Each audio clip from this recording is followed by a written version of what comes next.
Hello everyone, welcome back. Cost accounting में हम पढ़ रहे हैं material costing, pricing of issue. और प्रीवियस लेक्चर तक हमने डिफरेंट मेथड्स कवर कर ली, LIFO, FIFO, simple, average, weighted average, specific price method and base stock method. Fine.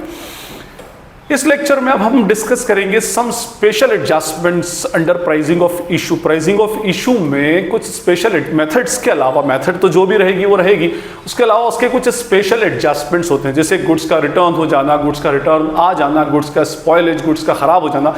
इस टाइप के एडजस्टमेंट्स का ट्रीटमेंट हमारे स्टोर लेजर अकाउंट में क्या होगा, हम उसको डिस्कस करेंगे। हम एक न्यूमेरिकल क्वेश्चन उठाएंगे और उस न्यूमेरिकल क्वेश्चन के थ्रू और मेथड कोई सी भी एक उठा लेंगे और उस मेथड के अकॉर्डिंगली हम ये डिफरेंट स्पेशल ट्रीटमेंट्स में डिस्कस करें।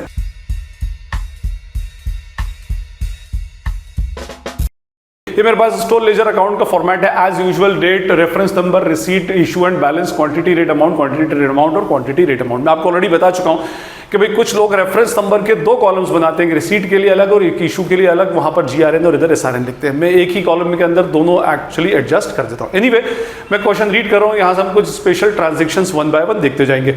BC limited supplies the following information relate to the store transaction during April 2023। ठीक है, और बहुत सारे ट्रांजेक्शंस इसमें दिए और लास्ट में लिखा है prepare stores ledger account on LIFO basis. हमें कौन सी मेथड फॉलो करनी है? We have to follow last in first out, LIFO method follow करेंगे। एनीवे, चलिए करें स्टार्ट। 1 अप्रैल को we have opening balance of 150 units for ₹1650। Opening balance है तो मैंने डेट डाली यहां पर अप्रैल 1 और ओपनिंग बैलेंस के लिए मैं पहले भी एक आध क्वेश्चन आया है, बैलेंस ब्रॉट डाउन लिखते, लास्ट मंथ का बैलेंस ब्रॉट डाउन है, क्या ब्रॉट फॉरवर्ड है 150 यूनिट्स, तो इसको सीधे कहां लिखेंगे? बैलेंस में। और अमाउंट दे रखा है, रेट नहीं दिया, तो रेट तो सिंपल कैसे मालूम पड़ेगा? 1650 डिवाइडेड बाय 150 इज ₹11। ये हमारे पास स्टॉक पड़ा हुआ है। ठीक है, ये हमारा फर्स्ट का अप्रैल का ट्रांजेक्शन हो गया। अब अप्रैल 2 सॉरी, देखिए इसको बहुत ध्यान से सुनिएगा। Ordered 100 units to Accent company, rate quoted by Accent company's 12 per unit. अब होता क्या, यहां पर अक्सर स्टूडेंट मिस्टेक क्या करते हैं कि उसको रिसीट में शो कर देते हैं, लेकिन आपने ध्यान से पढ़े तो उसमें लिखा है ऑर्डर्ड। अभी हमने सिर्फ एक्सेंट कंपनी को गुड्स ऑर्डर किया है, एक्सेंट कंपनी से गुड्स रिसीव नहीं हुआ। ऑर्डर करता है परचेजिंग डिपार्टमेंट, हम बैठे हैं स्टोर्स में, हमारे पास फिजिकली जब तक गुड्स नहीं आएगा तब तक हम उसकी एंट्री एक्चुअली नहीं डाल सकते। फाइन, तो इस ट्रांजैक्शन की एंट्री हमारे स्टोर लेजर अकाउंट में नहीं होगी क्योंकि अभी तक सिर्फ ऑर्डर पास। और वैसे भी आपने फाइनेंशियल अकाउंटिंग के अंदर पढ़ा होगा कि ऑर्डर करने की कोई एक्चुअल एंट्री नहीं होती, because as per money measurement principle ये अपने आप में कोई फाइनेंशियल या मॉनेटरी ट्रांजैक्शन है ही नहीं। एनीवे, तो अप्रैल 2 की इसमें एंट्री नहीं होगी। फाइन, चलिए अप्रैल 3 को इशू की है 30 यूनिट्स, अब इशू तो कर सकते हैं हम, तो अप्रैल 3, तो ये अप्रैल 1 था और अब हम डालेंगे अप्रैल 3। इशू करने के लिए हम प्रीवियस बैलेंस देखते हैं, हमारे पास अभी एक ही रेट का गुड्स है तो उसी में से इशू होगा। तो 30 यूनिट्स एट द रेट 11, 330, इधर बची 120 यूनिट्स एट द रेट 11, तो 120 इंटू 11 विल बी 1320। ये हमारे पास इसकी एंट्री हो गई। Anyway, Now come to April 5th, receipt from accent company. अब देखिए, अब हमें गुड्स रिसीव हुआ है। ठीक है, वही एक्सेंट कंपनी को जो 2 दिन पहले 2 अप्रैल को गुड्स हमने ऑर्डर किया था, वो अप्रैल 5 को हमको रिसीव हो रहा है। ठीक है, मींस आफ्टर 3 डेज।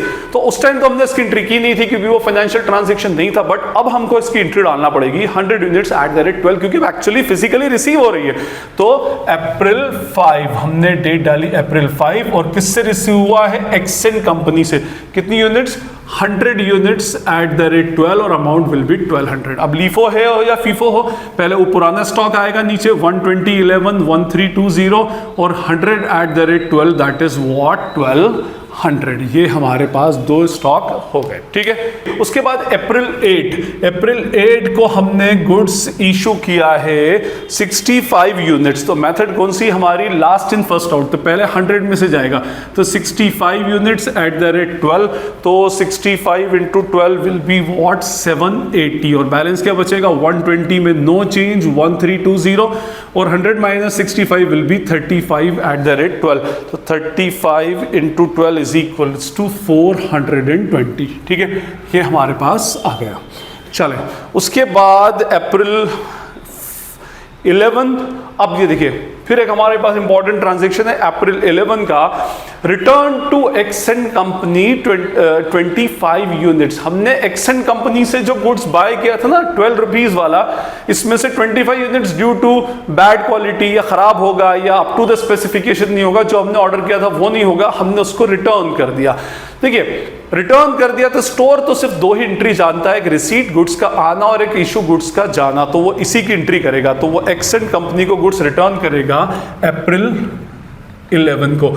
यहां लिखेंगे हम रिटर्न टू एक्सेंट कंपनी, कितनी यूनिट्स, 25 यूनिट्स। और रेट जैसे यहाँ पर मेथड अप्लाई नहीं होगी, यहाँ पर वही रेट कोट होगा जिस रेट से हमने एक्सेंट कंपनी से गुड्स परचेज किया था।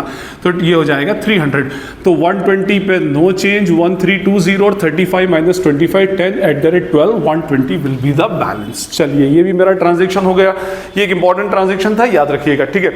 उसके बाद अप्रैल 14 को इशू किए 80 यूनिट्स, तो अप्रैल 14 को इशू की 80, लास्ट इन फर्स्ट आउट 10 तो जाएगी 12 रुपीज से और 70 जाएगी 11 रुपीज से, ठीक है। तो ये हो गया 120, ये हो गया 770। 120 में से 70 गया, 50 यूनिट्स @11 550 हमारे पास बैलेंस बच गया, ठीक है। अभी हमारे पास एक ही रेट का गुड्स पड़ा हुआ है, ठीक। एनीवे अप्रैल 14 के बाद come to April 17, receipted from Accent company, receipt बोला है तो मींस आ रहा है, तो अप्रैल 17 वाई एंड कंपनी से रिसीव हुआ, सॉरी मैंने एक्सेंट कंपनी पढ़ दिया, 50 यूनिट्स @13, 50 @13 अमाउंट विल बी 650, तो बैलेंस होगा 50 11 550 और 50 @13 वैल्यू विल बी व्हाट 650। चलिए यहाँ तक ये हो गया हमारा। उसके बाद अप्रैल 18 को इशू की है 50 यूनिट, तो कर देते हैं भाई, अप्रैल 18 को इशू किए 50 यूनिट्स, तो पहले लीफो में से पहले ये जाएगा वाइन कंपनी वाला 50 @13 650, बैलेंस बचेगा 50 @11 550। ओके अब इंपॉर्टेंट ट्रांजैक्शन है अप्रैल 19 को, received replacement from Accent company. इसका मीनिंग ये होगा कि हमने जो, देखिए एक्सेंट कंपनी से हमने 100 यूनिट्स बाय की थी, उसमें से 25 यूनिट्स इसको रिटर्न कर दी, खराब होगी, अब वो उसके पास गई, उसने हमें क्या किया, उसको रिप्लेस करके भेज दिया, तो इसको बोलते हैं रिप्लेसमेंट रिसीव। हम स्टोर में बैठे हैं, रिप्लेसमेंट हमारे पास आ रहा है तो रिसीट हो जाएगा। तो अप्रैल 19, तो यहां लिखेंगे रिप्लेसमेंट फ्रॉम एक्सेंट कंपनी, कितनी यूनिट्स 25, रेट वही 12 ही रहेगा और अमाउंट हो जाएगा 300। तो अब बैलेंस क्या बचेगा 50 @11 550 और 25 @12 300। दो हमारे पास स्टॉक आ गया और ये नीचे लगेगा उसमें, ठीक है। अब आया तो उसके बाद ये होगा रिसीट फ्रॉम डिपार्टमेंट, हाँ ये बोल रहा है अप्रैल 21 को return from department material of fine company 15 units. देखिए अब ये रिटर्न फ्रॉम डिपार्टमेंट बोल रहा है, हम हैं स्टोर वाले, गुड्स कहाँ भेज रहे हैं हम, डिपार्टमेंट में, वो लोग प्रोडक्शन करते हैं। हमने थोड़ा दिन पहले वाइन कंपनी वाला, वाइन कंपनी का गुड्स कौन सा था 13 रुपीज वाला इशू किया था, ये वाला हमने इसको इशू किया था, ठीक है। 50 यूनिट्स भेजी थी, बट वहां पर पूरी 50 यूनिट्स यूज नहीं हुई, सिर्फ 35 यूनिट्स यूज हुई, तो उसने हमें 15 यूनिट वापस भेज दी। 15 यूनिट्स डिपार्टमेंट ने हमको स्टोर को भेजी, तो स्टोर के पास वो क्या आ रही है, गुड्स आ रही है, तो ये एक तरह का रिसीट हो जाएगा। तो अप्रैल 21 रिटर्न फ्रॉम डिपार्टमेंट, ठीक है। कितनी यूनिट्स 15 यूनिट्स, 15 ही है ना, हाँ 15 यूनिट्स, और रेट 13 वाला वाइन कंपनी उसने कोट किया है, हाँ, तो 15 × 13 विल बी 195। तो बैलेंस हमारे पास बचेगा 50 @11 550, 25 @12 300 और 15 @13 दैट इज ₹195, ठीक है। अब यहां तक मेरे ट्रांजेक्शंस हो गए। अब मैं जो रिमेनिंग ट्रांजेक्शन है मैं ये ऊपर लिखता हूं क्योंकि नीचे मेरे पास अब जगह बची नहीं है। अप्रैल 21 के बाद हमारा नेक्स्ट ट्रांजेक्शन है April 23, transfer from job number 101 to job number 123। देखिए अब ये ट्रांजेक्शन फिर एक ट्रिकी है। आप बैठे हैं कहां पर, स्टोर्स में, और स्टोर से अलग अलग जॉब पे गुड्स जा रहा है, जॉब नंबर 121 और एक जॉब नंबर 123। हमने कोई जॉब नंबर 121 पे गुड्स भेजा होगा पहले, अब जॉब नंबर 121 से गुड्स उठकर जॉब नंबर 123 पर गया, तो इससे स्टोर्स के ऊपर कोई इंपैक्ट पड़ेगा क्या, स्टोर के ऊपर कोई फर्क पड़ेगा? तो आंसर इज नो, स्टोर के ऊपर कोई इफेक्ट नहीं पड़ेगा। और जब स्टोर्स के पास ना तो कोई गुड्स आया ना गया, तो फिर स्टोर उसको इशू भी नहीं करेगा, ना तो उसकी एंट्री दिखाएगा ही नहीं। ये स्टोर के बाहर का ट्रांजेक्शन है तो इसकी एंट्री स्टोर्स में नहीं होगी। चले उसके बाद नेक्स्ट है अप्रैल 24 रिसीव फ्रॉम ZN कंपनी। अप्रैल 24 में आप ब्लू मार्कर से लिख रहा हूं ताकि आपको समझ में आ जाए किससे आ रहा है, ZN कंपनी से 70 यूनिट्स @14। तो ये हो जाएगा 70 into 14 is equals to 980। Balance पहले तो ये 3 स्टॉक आ जाएंगे, 50 at the rate 11 550, 25 at the rate 12 300, उसके बाद 15 at the rate 13 that is 195, और लास्ट में आ जाएगा 70 at the rate 14 that is what 980। ये बेसिकली हो गया। चलें, उसके बाद फिर अप्रैल 25 को इशू किया है 75 यूनिट्स। तो अप्रैल 25 अप्रैल ये 24 था और ये अप्रैल 25 को रिसीव किया है 75 units. Last in first out से पहले 70 यूनिट्स 14 रुपीज से और 5 यूनिट्स 13 रुपीज से, तो 70 14 से 980 और 5 यूनिट्स 13 रुपीज से 65 यूनिट्स। बैलेंस क्या बचा? 50 at the rate 11 550, 25 at the rate 12 300, 15 में से 5 गई तो 10 एट द रेट 13 130।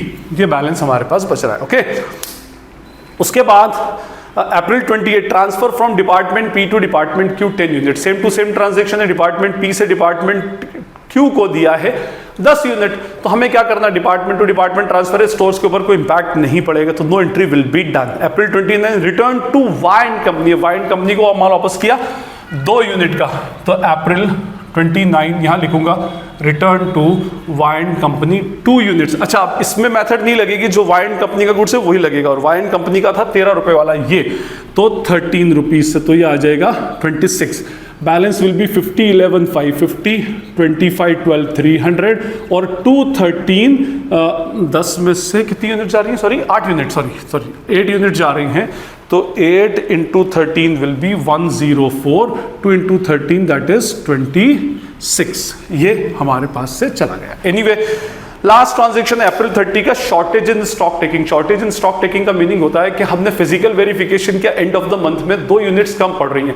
अब कहाँ गई, कैसे गई, ये हमारा क्वेश्चन नहीं है। कम है तो हम उसको क्या मान लेंगे? एक टाइप से इशू मान लेंगे, और उसके ऊपर जो मेथड लग रही है वही मेथड एप्लीकेबल कर देंगे। तो अप्रैल 30 को मैं इशू करूंगा यहां से, अप्रैल 30 यहां लिखूंगा शॉर्टेज कितनी? 3 यूनिट है, लेकिन 2 मेरे पास लास्ट इन फर्स्ट आउट से 2 जाएंगी 13 रुपीज से और 1 जाएगी 12 रुपीज से, ठीक है। तो ये 26 और ये 12, बैलेंस बचेगा 50 एट द रेट 11 और 24 एट द रेट 12, और लास्ट वाला हमारा खत्म, ठीक, फाइन। तो ये हमारे कुछ स्पेशल ट्रांजेक्शंस थे, जिसमें हमने ऑर्डर वाला देखा, रिटर्न देखा, रिप्लेसमेंट का देखा, स्टोर से गुड्स वापस आया वो देखा, फिर उसके बाद हमने इंटर डिपार्टमेंट और इंटर जॉब ट्रांसफर्स देखे। आई होप आपको ये क्लियर होंगे। और इस लेक्चर के साथ अब हमारा ये chapter pricing of issue complete होता है। इसके बाद हम स्टार्ट करेंगे inventory control, economic ordering, quantity. I hope आपको ये क्लियर होगा। फिर भी अगर कोई क्वेरी या डाउट लगती है तो आप मुझसे कमेंट सेक्शन में पूछ सकते हैं। This is Najeeb Hashmi signing off from Najeeb Hashmi's commerce academy. Thank you.